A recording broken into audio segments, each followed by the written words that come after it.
Hi, so I'm Roxy Monroe with KidLit TV, and we are here at TLA in Austin, Texas, and I'm honored to have with me, I'm going to try this, Saadia Faruqi. Yeah, you did a good job. Thank you. Thank you. It's lovely to be here. Well, thank you very much, and I saw the trailer that everyone just saw, and it is so darling. It's just lively and beautifully colored. So, now you are with CAPSTONE. Yes. Very good. And tell us a little bit.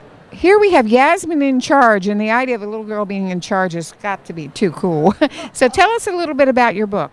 Yeah, so it's a series, an early reader series for ages or grades K through 2, but I like to say that it's literally for everybody, older kids as well. It's about a main character, Yasmin, and she is just, like you said, adorable, but she's also very gutsy and sassy, and she likes trying new things and failing and working at it, and it's got all kinds of, it's a series. So Yasmin in Charge is the second collection of the series. We had another one last year that had the first 4 titles, and then this one has titles 5 through 8. Can I ask you, is it a teeny bit autobiographical? I want to say more it's based on my daughter than myself. So I wrote it because my daughter was just finding it very hard to read, because she kept saying, none of the people in the books that I read look like me. I want somebody to look like me. And I just, it was like a light bulb moment. I said, why can't I write something about a girl that's like my daughter? And it ended up, being something that a lot of kids have really embraced, because basically all kids go through the same challenges and the same issues and the same topics, and it's not just it wasn't just my daughter, it was everyone who needed that book, basically, is what I think. Wow. So and do you have other secondary characters that follow through, or they change in each book?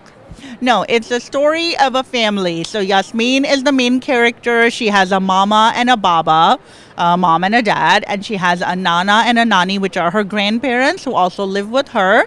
And then she has a teacher and a couple of friends that are in school. So it's either a school situation or a home situation. The characters don't change, but the situations that Yasmin finds herself in and tries to figure out or navigate always change. And how old is she?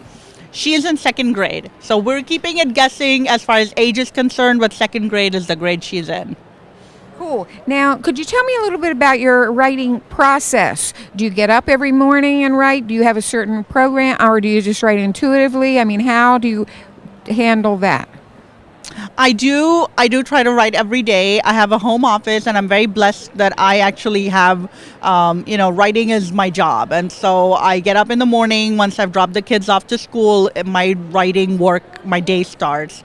And I pretty much do that every day, unless I have a school visit or something else that takes me out of the house. My aim is, sometimes I have to go to a coffee shop if I'm need some adrenaline or some caffeine or something. But yeah, I do. I have to be very structured about it, because otherwise I'm just going all off in different directions. And then, if you work from home, you'd rather take a nap. So I feel like having that structure is important to me. Now, I did look you up on your website, and I noticed that you are also edit, or you have a magazine called the Minaret, Yes. and it's poetry and arts-related material. What's that all about?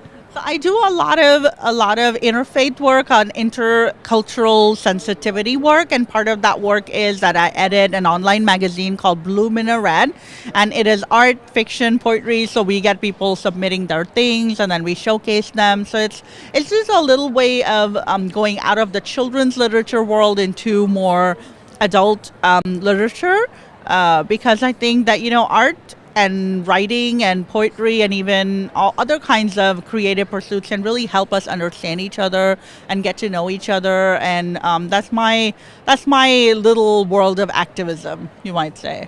So, where did you go to school in arts or in English? No, I actually have 2 business degrees, so I don't know where the writing came from. And I think that I've always been a writer. I've loved writing since I was a child. And finally, after a whole lot of other things, I decided maybe it was worth exploring to write books. And is this series, your first books? This is my first book or series for kids. I have written other books for adults, and now after this, I am writing middle grade novels. So I feel like now I'm going to stay in the children's or KidLit sphere just because it's just so much more rewarding. You know. I so agree with you. It's more fun. And now, let me ask you: have you ever been to any other conferences? I do. I mean, I did TLA last year as well, NCTE, I went to BEA. Basically, Capstone will send me places and I'll go. We do book signings, but also meet a lot of teachers and librarians. And I love doing that because I get to hear of real kids who are benefiting from my work and saying, this is needed. This is something that wasn't there before. A girl who's just like this group of people who just we don't have any positive stories about, whether they're South Asians or Muslims or just a group of people that it's mostly sad stories or issue stories or something bad is happening, and those are Political. political, but it's not just normal. It's just everyday stuff. It's not like things that happen to kids that are so average and ordinary, but they're so important for them to learn about the world and learn about themselves. So now you're at TLA now. Have you? Oh, by the way, I was going to say, just to digress, that to go back to what you just said, children are, when you go to school visits, they're like little focus groups, aren't they? Which is kind of what you were saying. They are like little focus groups, but they just love it. I mean, I go somewhere and they'll be hugging me and they'll be telling me that the most common response is, you look just like my mom. And I love that, because that is true. There's so many, especially Muslim kids, who've got their moms wearing hijab and just feeling out of place and feeling, not normal, not part of America. But this is part of our country, this being diverse and different, and everyone speaking different languages, having a different language at home or having different foods at home that other people might not understand. Those are little things, but they make you feel, they're part of your identity. They are part of your identity, language, food, culture, things like that. And so we try to mix it up in the Yasmin series. The art is kind of included in that, just having those little pictures and art of different culture in there. So, yeah.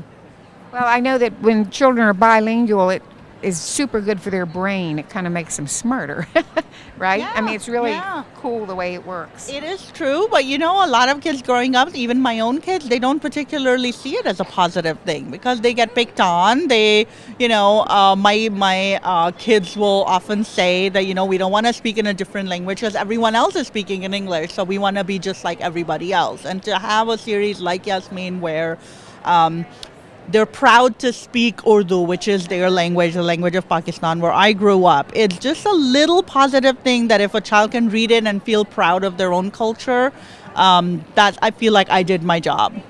And speaking of your childhood, was there a favorite librarian or teacher or experience in the library that really did a number on you and really changed you in a way? Oh my gosh, there were so many, but I grew up in Pakistan and I went to a Catholic convent school. And so our administrators and the head teachers were all nuns. And including the librarian was this really ancient nun wearing a white habit. And she would just be, she would pick out books that she thought the kids would like. And, she was... Did you like amazing. Oh yeah, she introduced me to the most awesome literature, obviously older literature, the classics, a lot of them, but she was amazing. I love her. And incidentally, you're making me think of something. So did you learn English in that school, or did you learn it when you came to America? No, I grew up speaking English because we went to a school that had English as its language. So I was always bilingual growing up, and I came to the U.S. as an adult, and I'm very grateful of the fact that I was able to learn English much younger, literally when I was as soon as I was able to talk, because it just helped me so much. Language can be such a big barrier to your success if you are in a situation where you can't communicate. It's harder, and I see that with a lot of immigrants. So I don't know. my parents were wise in that, I suppose. Well, it is such an accomplishment to think that you are writing books now in English in a second language and so rewarded and so like published. I mean, that is just really wonderful. Well, thank you so much for coming. And now we're going to say a goodbye to, not to TLA because we have another day or two, but a goodbye to the folks who are listening, and wave goodbyes. Thank you for having us.